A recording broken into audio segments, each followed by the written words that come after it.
Muito bem, boa noite. Vamos abrir nossas Bíblias no livro do Apocalipse, capítulo 14. Apocalipse, capítulo 14, e vamos ler os versículos 6 e o versículo 7. Apocalipse, capítulo 14, eu vou ler o versículo 6, e os irmãos unindo as suas vozes, nisso, versículo 7.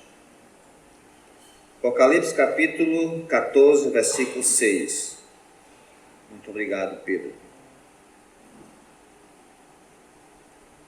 Vi outro anjo voando pelo meio do céu, tendo o evangelho eterno para pregar aos que se assentam sobre a terra, e cada nação, tribo e língua e povo. Dizendo em grande voz: temei a Deus e dai-lhe glória, pois é chegada a hora do seu juízo. E adorai aquele que fez o céu e a terra e o mar e as fontes das águas. Vamos orar. Senhor Deus, estamos na sua presença, totalmente, Senhor Deus, dependentes de sua graça, tanto para poder expor esse texto, como para poder compreender. Creio que cada um, ó Deus, tem a mesma indisposição. É a graça do Senhor que nos favorece, e pedimos que o Senhor nos dê sabedoria. Senhor, diante da sua presença, nós reconhecemos também que somos falhos e temos falhado. Nos purifica, Senhor Deus, através do sangue de Cristo, nos deixa, Senhor Deus, diante da sua presença, preparado por Ti para estar em adoração a Ti. Ilumina cada um dos que estão presentes, em nome de Cristo. Amém. Poder sentar. Muito bem, no nosso estudo deste livro, chegamos nesses dois versículos muito importantes, dentro do que nós vem estudando. Basicamente, aqui é um cumprimento do que Jesus falou em Mateus capítulo 24 e versículo 14, quando ele falou que quando este evangelho for pregado a toda criatura, então viria o fim. Deixa eu só ler o versículo lá, em Mateus capítulo 24, versículo 14. E será pregado este evangelho do reino por todo o mundo, para testemunho a todas as nações. Então virá o fim. Dentro do contexto dos acontecimentos, aqui nós estamos no período dos 3 anos e meio finais da grande tribulação. Muitas coisas aqui têm acontecido e está acontecendo. Muitos com o coração totalmente dispostos,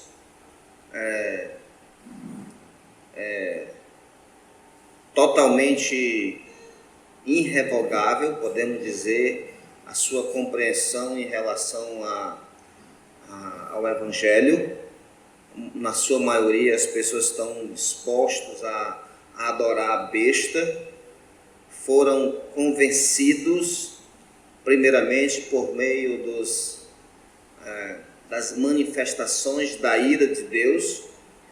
Eles foram convencidos que era a mão de Deus, era Deus agindo, mas eles se revoltaram, eles estão revoltados contra Deus. Alguns tentaram resolverem isto, buscando suicídio no capítulo 9, mas a morte fugiu. Depois eles se revoltaram, se escondendo de Deus, e nada resolve, mas eles não se arrependem, eles estão totalmente diligenciados, revoltados contra Deus. Mas mesmo assim também, por outro lado, nós estamos vendo que muitos estão também se convertendo. Tem aqueles que não se envolveram com as prostituições espirituais, pregado pela segunda besta em relação à primeira. Ela está promovendo a primeira besta, ela está pregando sobre a adoração à primeira besta. O número 66 está sendo carimbado, é um selo, uma identificação com a besta, e muitos estão dispostos fazendo isso daí, menos aquele que for selado pelo Espírito Santo, pelo selo de Deus. Esses não vão se dobrar, eles não vão se deixar serem seduzidos pelas mentiras que o anticristo está fazendo, promovendo. Capítulo 13, versículo 14, nós lemos: seduz os que habitam sobre a terra. E essa sedução são algo que lhes convence de tal maneira que eles não querem saber do Evangelho, eles não querem ouvir os 144 mil que estão pregando o Evangelho. Mas Deus é misericordioso, Deus ele sempre voltando-se para o homem. E mais uma vez aqui, João olha para o céu, versículo 6, ele diz: vi outro anjo voando pelo meio do céu, tendo o Evangelho eterno para pregar aos que se assentam sobre a terra. E a cada nação, tribo, língua e povo. Então, mais uma vez, de uma maneira geral, o Evangelho é proclamado a todas as nações. Isso porque logo nós vamos ter aqui o final. Cristo vai vir chamado a guerra do Armagedon, logo no capítulo 17. Então, nós vamos ter o fim, mas a oportunidade ainda está sendo apresentado, o Evangelho está sendo divulgado, e desta feita, João diz, pelo anjo voando. A expressão meio do céu em grego é um entendimento para a gente compreender o horário em que está sendo pregado. É uma expressão para se dizer o meio-dia, quando o sol atinge o auge de seu esplendor aqui na terra, onde tudo fica claro, onde tudo fica visível. O anjo está lá divulgando o Evangelho. E aqui não é um Evangelho, é as boas novas de salvação em Jesus Cristo. Ele vai dizer lá no final do versículo: temei a Deus, dá-lhe glória, pois é chegado a hora do juízo. Fala das responsabilidades que uma pessoa tem de temer a Deus, de dar glória a Deus. São a responsabilidade de todo homem, com especialidade aqueles que foram salvos, que têm os seus olhos abertos, são chamados a temer a Deus, a dar glória a Deus. E por que ele faz isso? Porque as pessoas estão temendo a besta, estão temendo o anticristo. Vamos fazer algumas observações nesse texto aqui. Primeiro em relação ao Evangelho. Tendo o Evangelho eterno. E o Evangelho eterno não é outro Evangelho. Inclusive, quando nós lemos sobre o cuidado com a palavra, o cuidado com a pregação, o apóstolo Paulo diz o seguinte, olha, no livro de Gálatas, capítulo 1, ele combate aqui um ensinamento que estava sendo dispensado entre a região da Galácia. Estavam pregando que a salvação era em Jesus Cristo, mas também tinha que obedecer um rito da lei. Olha, Abraão foi circuncidado. Deus ordenou Abraão a fazer a circuncisão. Abraão fez uma aliança com o Senhor em relação à circuncisão. Então eles queriam também somar na salvação a circuncisão, o ato da circuncisão. Então Paulo diz, não é desse jeito. E ele fala aí no capítulo 1, versículo 6 do livro de Gálatas: admira-me que estejais passando tão depressa daquele que vos chamou da graça de Cristo para outro evangelho. E a expressão outro evangelho é até interessante porque refere-se a outro diferente. E olha que a diferença era em relação à circuncisão. Nós cremos que Cristo é o Salvador. Nós cremos que Ele morreu pelos nossos pecados. Mas sabe, precisa disso. Algo estava somando. E Paulo diz, é outro evangelho. Versículo 7 diz, o qual não é outro senão que há alguns que vos perturbam, querendo perverter o evangelho de Cristo, mas ainda que nós, ou mesmo um anjo vindo do céu, vos prega o evangelho que vá além dos que vos temos pregado, seja anátema, amaldiçoado. Então, não podemos pensar aqui, eu creio, que não se trata de um outro evangelho, algo, boas novas de Deus diferente. Trata justamente do evangelho que nós ouvimos, do evangelho que somos ordenados a pregar e a zelar por ele.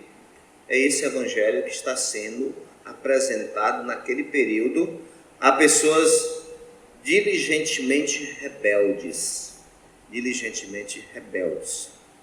Compreenda, nós atualmente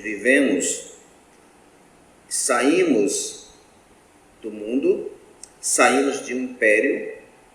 Paulo diz isso aos Colossenses, e aos Efésios diz, seguimos outrora o curso do mundo, o caminho do mundo, ao príncipe da potestade do ar, o mesmo que agora atua, trabalha, está ativo.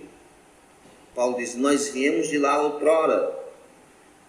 Atualmente, as trevas, há uma ministração, as trevas diligenciadamente trabalhando, no intuito de, segundo Coríntios capítulo 4, versículo 4, o Deus desse século, ele cegou o entendimento dos que não crê, para que não resplandeça a luz do evangelho da glória de Cristo. Então, eles estão atuantes, cegando as pessoas, os meios de apresentação da alegria às pessoas, de paz, aquilo que é entretenimento e que nós buscamos e queremos, ele está apresentando de outra forma, por meio do mundo, o curso do mundo, cegando as pessoas. Mas sabe, naquele período ele não vai estar atuando nessa dimensão que ele está hoje. No capítulo 2 ele vai ser expulso literalmente para a terra.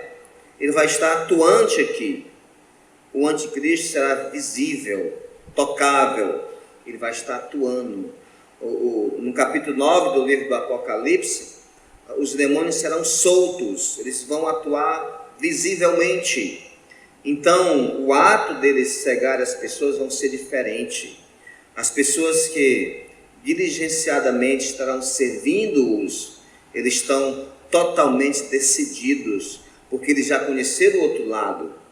São pessoas que viram, conheceram, e eu até digo, muitos dos que estão na igreja hoje, daqueles que cresceram ouvindo um evangelho dentro de casa com os pais, ou daqueles muitos que vieram para a igreja e que ouviram muito sobre a palavra, eles nunca tiveram espiritualmente um contato pessoal com Cristo por meio da fé. Eles não receberam de Deus aquele convencimento em relação aos seus pecados e à sua necessidade de um Salvador. Então, eles foram simpatizantes e intelectualmente convencidos. Então, eles vão estar lá, e muitos vão se lembrar dos que eles leram da palavra, e irão se converter, eu creio, pela graça de Deus, mas muitos diligenciadamente estarão rebeldes contra o Senhor lá. E muitos irão ser convencidos de que Deus está atuando por meio da manifestação da ira de Deus. Eles vão se irar mais, cada vez mais.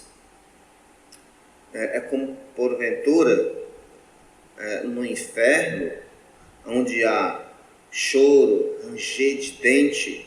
Ranger de dente não é que eles vão estar lá com medo lá.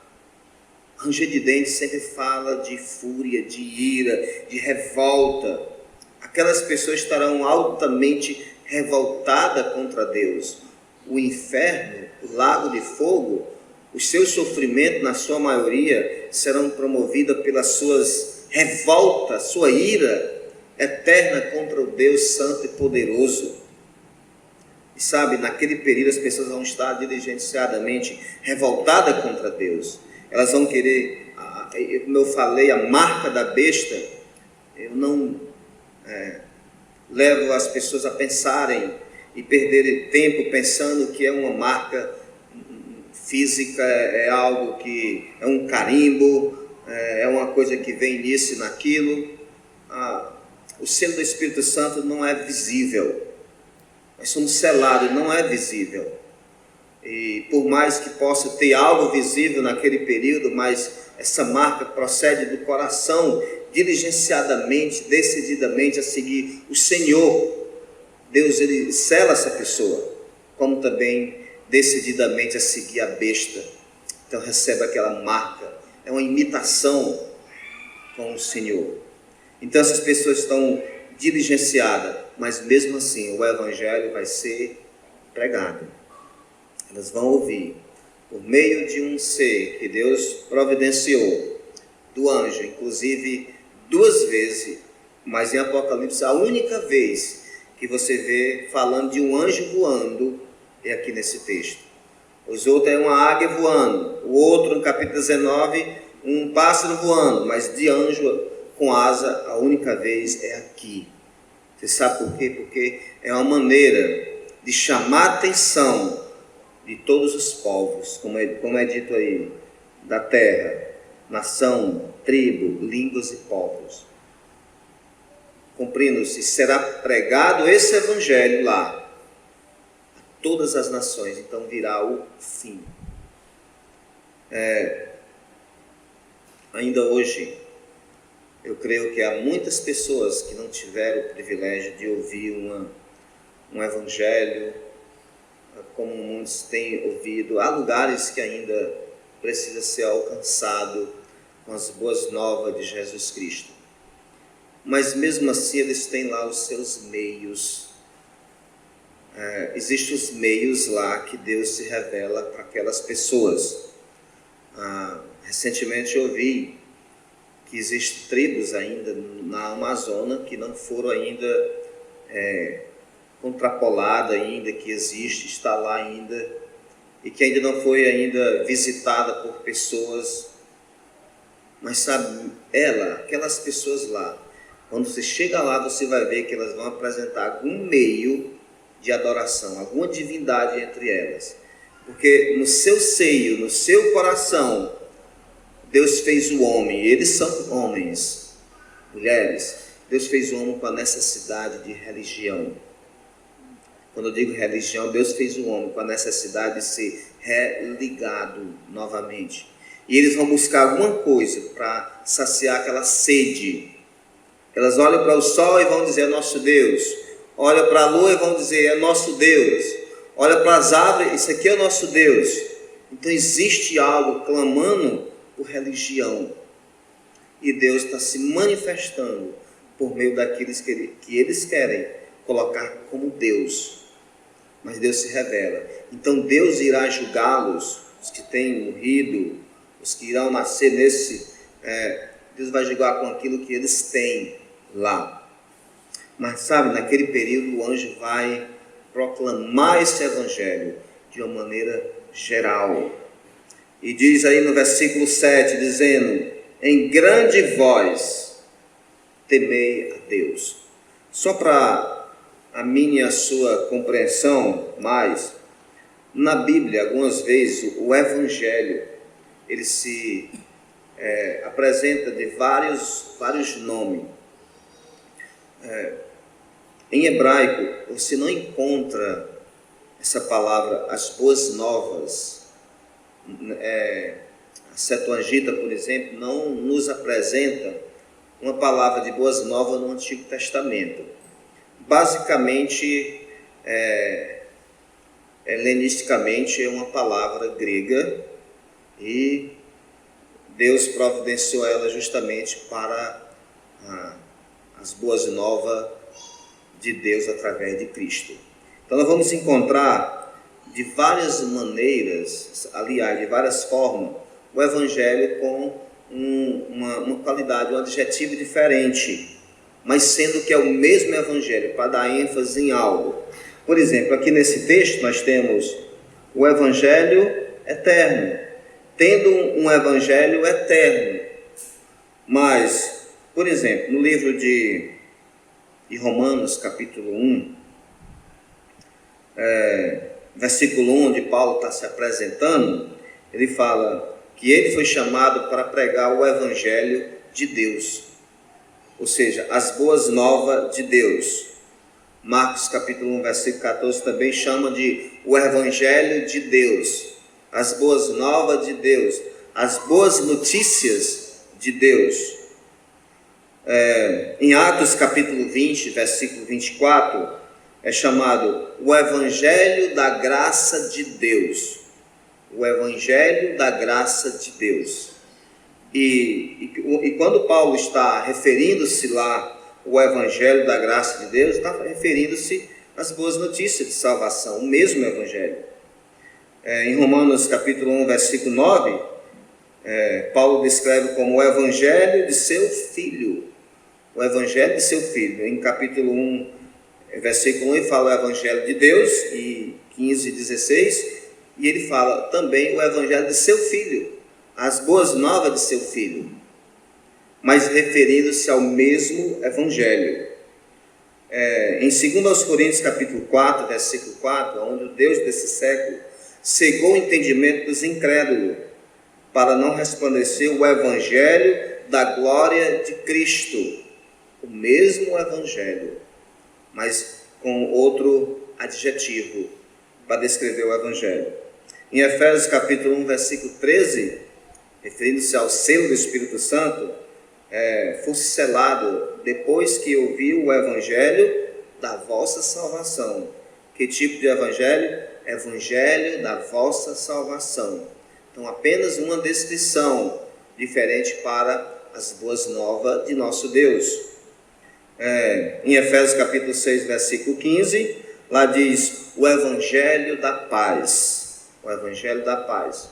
O alvo de Paulo, ao falar diferente o Evangelho, ao colocar outro adjetivo, ele quer dar ênfase em algo que o Evangelho traz. O Evangelho, ele salva, o Evangelho da vossa salvação.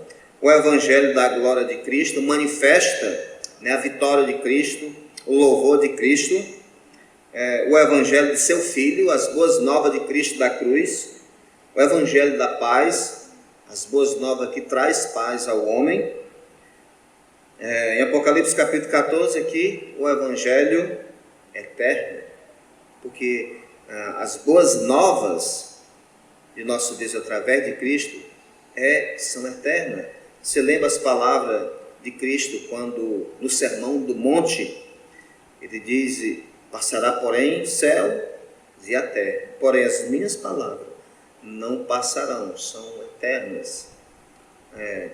Nós gostamos de ouvir boas notícias, que nós gostamos, as boas notícias de Deus, que são o Evangelho. Eu costumo dizer, ela chega como más notícias.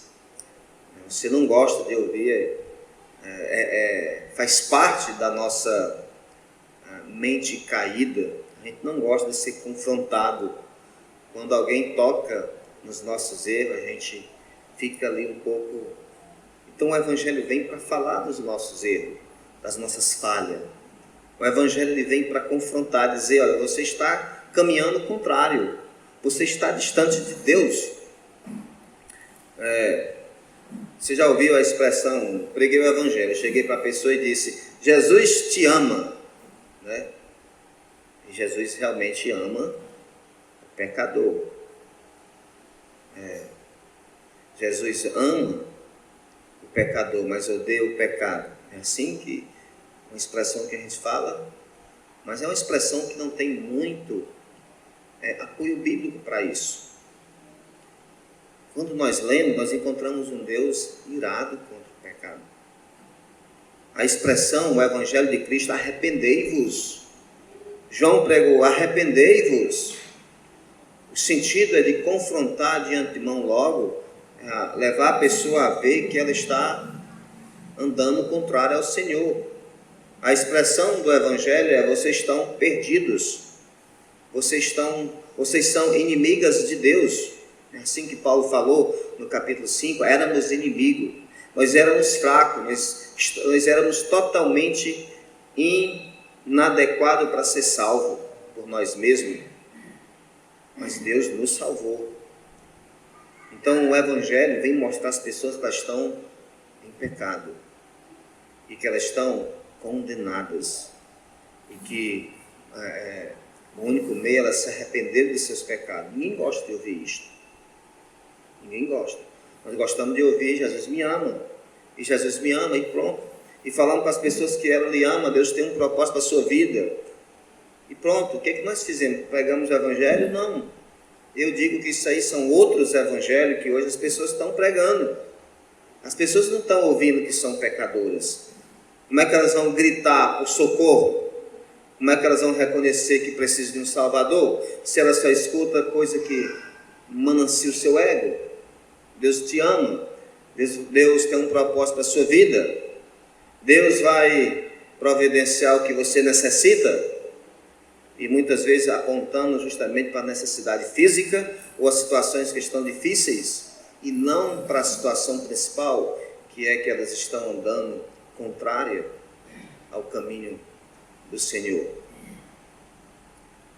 O Evangelho ele vem justamente para falar que nós somos pecadores, nós não gostamos, por isso chega como más notícia, para depois a gente ver que é boas notícias, nosso Deus. São boas notícias que salvam. Então o Evangelho, o João está pregando o Evangelho eterno. Agora, no versículo 7 tem uma palavra aí, dizendo em grande voz. Veja aí os 3 verbos principais: temer a Deus, dar-lhe glória, adorai aquele que fez os céus e a terra. Primeiro, temei a Deus. Temei a Deus. Ou em outras palavras, não tema a besta. Não tema o anticristo.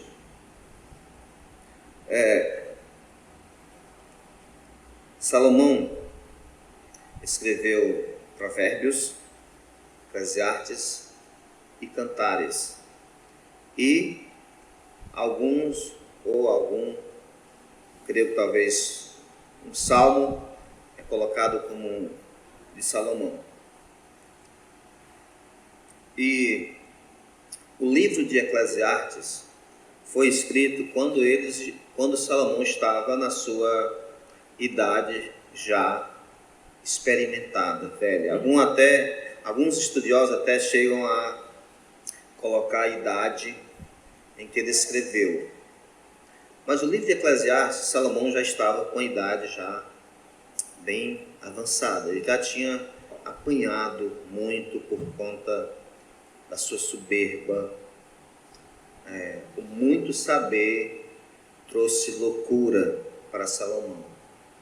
E com isso ele veio a amar muitas mulheres e elas vieram a desviar ele do caminho, da visão de Deus. Então o Eclesiastes é quando caiu em si, ele escreveu. E você vai ver dezenas de vezes, eu marquei na minha Bíblia quando estudei aquele livro, a palavra vaidade, vaidade, tudo é vaidade. Nada vale, tudo é sem valor. Em outras palavras, ele está dizendo isso. Nada vale, tudo é sem valor. Quando ele olha para as coisas, ele diz, tudo passa. O sol nasce pela manhã, se põe à tarde, aí vem a lua, ou a noite chega, as estrelas brilham. No outro dia, o sol nasce, ele começa dizendo assim, tudo a mesma coisa, tudo se repetindo, ele dizendo, tudo. Então ele vai mencionar, ele começou a ver, ele caiu na real. E ele fala sobre o valor de aproveitar o tempo, há tempo para isso, há tempo para aquilo. E diz, olha, eu passei a pensar, a estudar a natureza das mulheres. E eu vi que entre 1000 mulheres, sabe de uma coisa, eu não vi nenhuma que pensasse. Mas eu não via isso antes. Mas ele passou a examinar isto. Ele diz, olha, eu sei que o coração do homem está totalmente disposto a fazer o que é mal. Ele passou a examinar a disposição do coração do homem. Ele olhou para os jovens e disse, os jovens são dispostos, cheios de vigor, eles precisam se divertir. Então, jovem, se divirta, mas lembre-se de uma coisa, de todas as suas ações, vocês um dia vão prestar conta. Então, divirta-se, recreie com prudência. Ele chama a atenção da juventude no sentido de servir a Deus.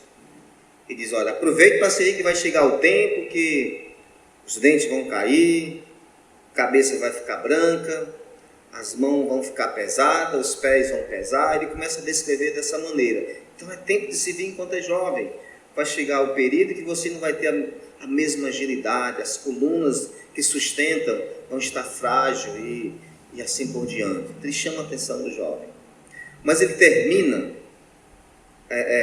resumindo todo o livro de Eclesiastes com uma palavra. Veja lá, Eclesiastes capítulo 12, e veja como ele resume todo o livro com as seguintes palavras. Eclesiastes capítulo 12. E versículo 13 e 14. Veja bem, ele termina capítulo 9, aí em cima você vê conclusão, porque de fato ele está concluindo o livro. E ele termina dizendo, de tudo o que se tem ouvido, a suma de tudo que eu falei, de tudo que eu registrei aqui, de que eu mencionei, os assuntos dissertados, ele diz, o final de tudo, né? Resumindo tudo, ele diz, teme a Deus e guarda os seus mandamentos, porque esse é o dever de todo o homem, porque Deus há de trazer juízo todas as obras, até as que estão escondidas, quer seja boa, quer seja má. Então ele vai dizer, olha, sabe qual é na realidade o dever de todo homem? O dever de todo homem é esse, é temer a Deus, guardar os seus mandamentos, é temer a Deus. O Evangelho, nós podemos dizer, quando nos é apresentado, é nos levar justamente à presença de Deus, a temer a Ele. Sabe por que os nossos primeiros pais, eles falharam e eles comeram, desobedeceram a Deus? Porque eles não temeram a Deus. Deus deu tudo para eles. Eles tinham tudo. Deus simplesmente disse, você não precisa disso daqui, mas eu quero que vocês não toquem, não comam disso daqui. Eles foram lá e comeram. Desobedeceram a Deus, não temeram a Deus. A vida do homem, de começo ao fim, é chamado a viver uma vida que tema ao Senhor. Que tema ao Senhor. Salomão concluiu dizendo, tema, e o motivo no versículo 14, porque Deus há de trazer juízo todas as obras, até aquelas que estão ocultas, escondidas, seja elas boas, que você fez, que ninguém viu, talvez você passou desapercebido, se estou fazendo isso para que Deus seja glorificado. Talvez nem isso você pensou. Ele diz, mas eu a percebi. E eu vou lembrar. Mas também aquelas que você e eu fizemos nas ocultas, nos pensamentos, as escondidas. Deus diz, Ele há de trazer, Ele há de julgar elas. E nesse período aqui, voltando para o capítulo 14 de Apocalipse, está acontecendo o juízo de Deus? Sim. Desde o capítulo 6, onde os selos foram abertos, começou o juízo de Deus. Mas aqui estamos no final do juízo de Deus aqui. Está vindo algo mais ainda, o final aqui. O Evangelho foi de fato pregado e agora vem o fim. E o que o anjo está dizendo, olha, teme a Deus, temei a Deus. A palavra temer, o sentido é de tenha uma reverência. Tenha reverência ao Senhor Deus, pelo que Ele tem pregado através dos seus servos. Tenha reverência. Temei a Deus. Segunda parte ele diz, dai glória ao Senhor. Dai glória a Ele. Já falamos o sentido da palavra glória, dai glória. Podemos dizer o seguinte, a mesma palavra para honra. Dai glória a Ele, dai honra a Ele. Reconheça de fato o valor que Ele é. Reconheça de fato a autoridade que Ele é. Reconheça de fato o respeito devido que é para dar a Ele. Dai glória a Ele. Essa expressão nós ouvimos no livro de Josué, capítulo 7, da boca de Josué para Acã. Foram ordenados aos filhos de Israel, quando foram chamados a destruir a cidade de Jericó, a não tocar em nada do que estava lá. Se ele visse algo de valor, deixasse lá. Mas Acã tinha um apego aos bens, e quando ele viu lá aquela capa dourada de ouro, aquelas bacias, aqueles vasilhas, ele pegou para si. E chegou na sua tenda, cavou um buraco no chão e escondeu. Então ninguém sabia daquilo ali, apenas ele e sua família. Dali eles foram destruir a cidade de Ai. Cidade pequena, 3.000 habitantes. Josué se reúne com o povo e diz, olha, vamos fazer o seguinte, não vamos exaustar muitos homens, vamos mandar apenas um pouco de homens para lá, são poucas pessoas, e ele destrói. E enviaram lá os homens, e os homens voltaram correndo, 30 foram mortos. Então eles lamentaram, o que foi que houve? E oraram, e Deus disse, há pecado entre vocês, alguém tocou naquilo que Deus havia proibido. Então é feito a sorte, tirada a sorte, e a sorte caiu sobre a família de Acã. Então eles foram julgados, mas Josué disse, dai glória a Deus. Diz o que fez, dai glória a Deus. Reconheça a autoridade de Deus sobre você. Demonstre reverência ao Senhor, demonstre respeito a Ele. De fato, eu peguei lá, eu cobicei e peguei para mim. E eles foram mortos. E foram lá e venceram a batalha. Mas dai glória a Deus. O ato de reconhecer quem de fato Ele é. O anjo disse, dai glória a Deus. Motivo, pois é chegado a hora do juízo. É chegado a hora do juízo. Na Bíblia é falado, tanto no Antigo Testamento como no Novo Testamento, é falado do dia do Senhor. Esse é chegado o juízo, é chegado o dia do Senhor. O dia do Senhor não se refere, por exemplo, ao arrebatamento, mas o dia que o Senhor vai, de fato, julgar.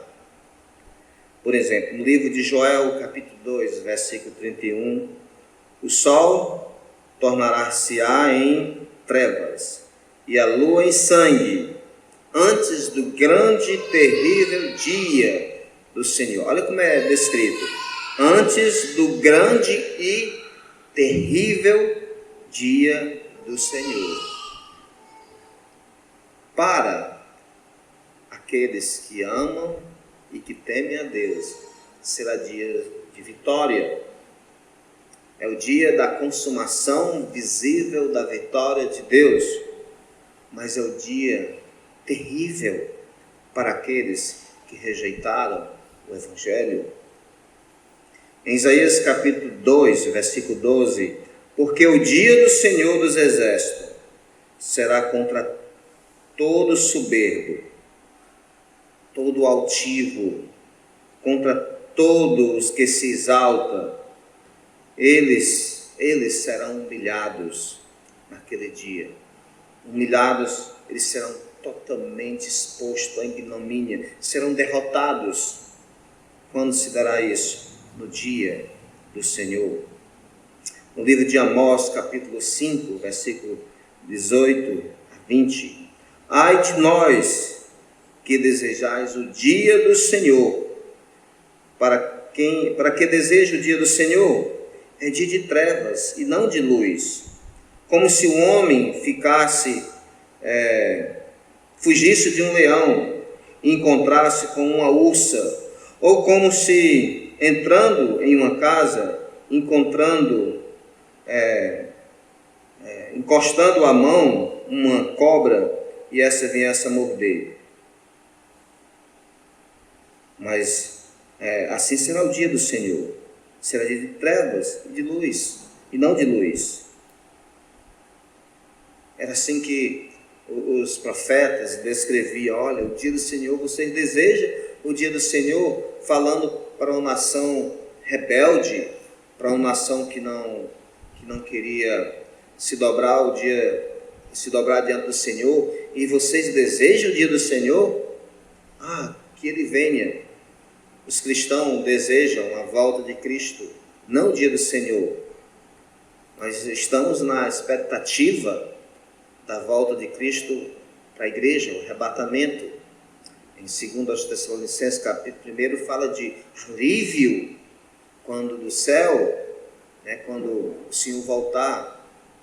Então será alívio, para aqueles que crêem será alívio, mas ele diz, em chama de fogo, tomando vingança contra os que não conhecem a Deus e contra os que não obedecem ao Evangelho de nosso Senhor Jesus Cristo.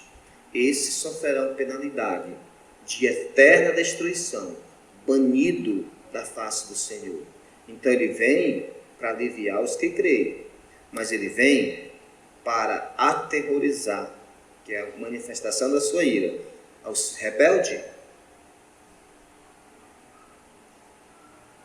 No livro de Ezequiel, capítulo 30, versículo 3, porque está perto o dia. Sim, está perto. O dia do Senhor. Aí ele vai descrever o dia nebuloso, tempo de angústia, aquele dia do Senhor. Zacarias capítulo 14, versículo 9, Zacarias diz, para que se multiplicasse as vozes,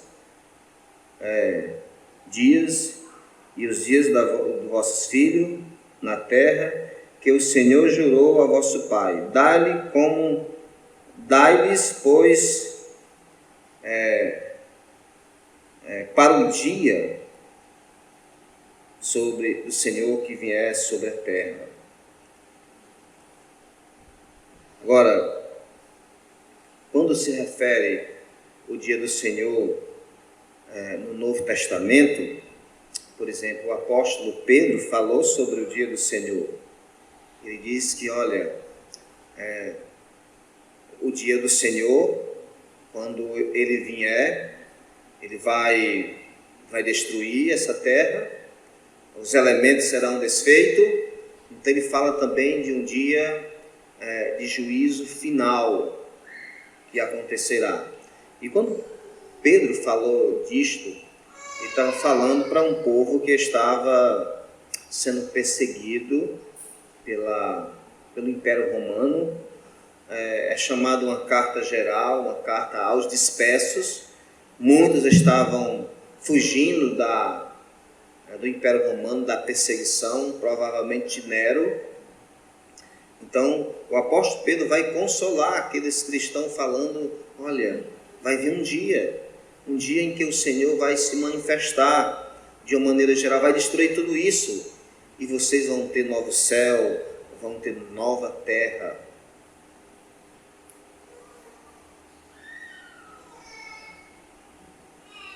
Adorai aquele que fez os céus e a terra e o mar e as fontes das águas.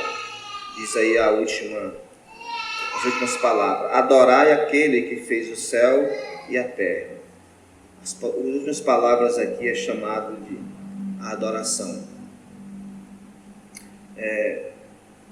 Adorar é um ato de reconhecer aquele que criou tudo, que mantém tudo, que tem em suas mãos o controle de tudo.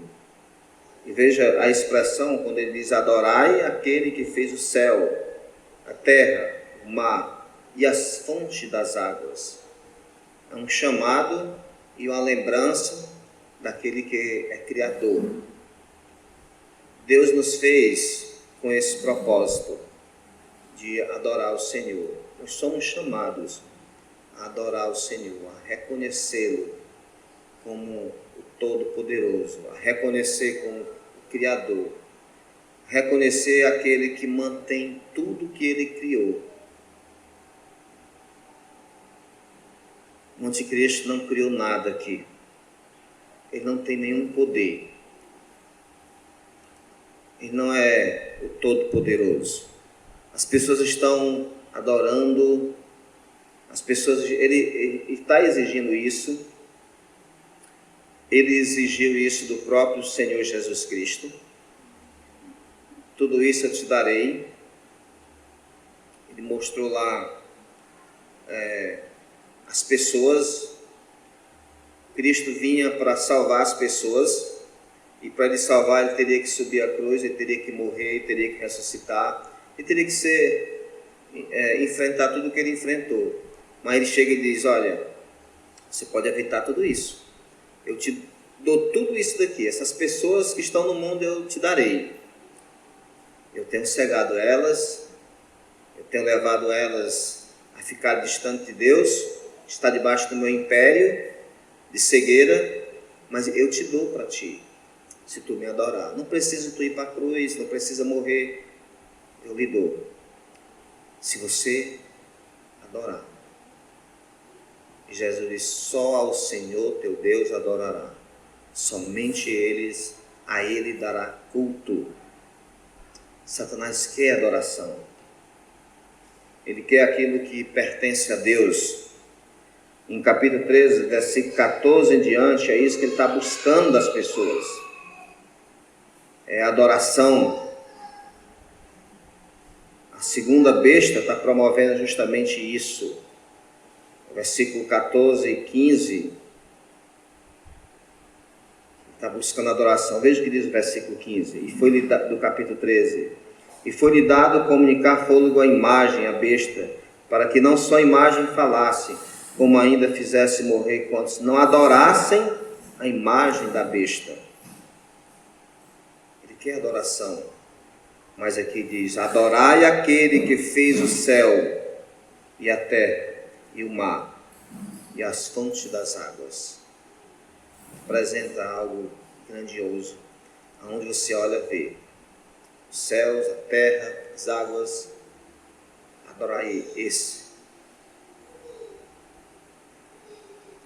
No último dia, Deus ele está agindo com misericórdia ainda com o povo. O Evangelho está sendo pregado. As pessoas estão abraçando o Evangelho. As pessoas estão desprezando o Evangelho. E o juízo está vindo sobre essas pessoas. Enquanto isso, a igreja não está aqui. A igreja tem sido arrebatada. A igreja está com o Senhor. A igreja está recebendo seus galardões, sendo o seu juízo pelo que fez ou deixou de fazer. Mas aqueles que rejeitaram estão aqui, passando por tudo isso. Hoje é o dia que Deus diz no livro de Hebreus, o dia da salvação, o dia oportuno. Hoje, se ouvires a sua voz, não endureçais o vosso coração. A salvação nunca é amanhã. A salvação é hoje. O tempo de você buscar em Deus a salvação não é amanhã, é hoje. É possível, talvez daqui a alguns anos, talvez alguns meses, talvez alguns dias, alguns dos que estão aqui não estarão mais. Não sabemos o dia de amanhã. Nós não nos sustentamos. Nós não somos donos de nós. A vida não é nós que mandamos, é Deus. Ele dá a vida e Ele tira. Ele faz descer a sepultura e faz subir. 1 Samuel capítulo 2 está nas mãos de Deus. Se Deus lhe chamasse hoje à noite, estaria pronto para ir à presença de Deus? E se Ele voltasse nesta noite, você estaria pronto para ir ao encontro dele nos ares? Vamos orar.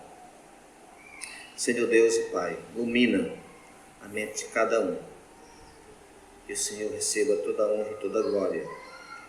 Que o entendimento, Senhor Deus, seja uma obra do Senhor em cada coração, no meu. Em nome de Cristo oramos. Amém.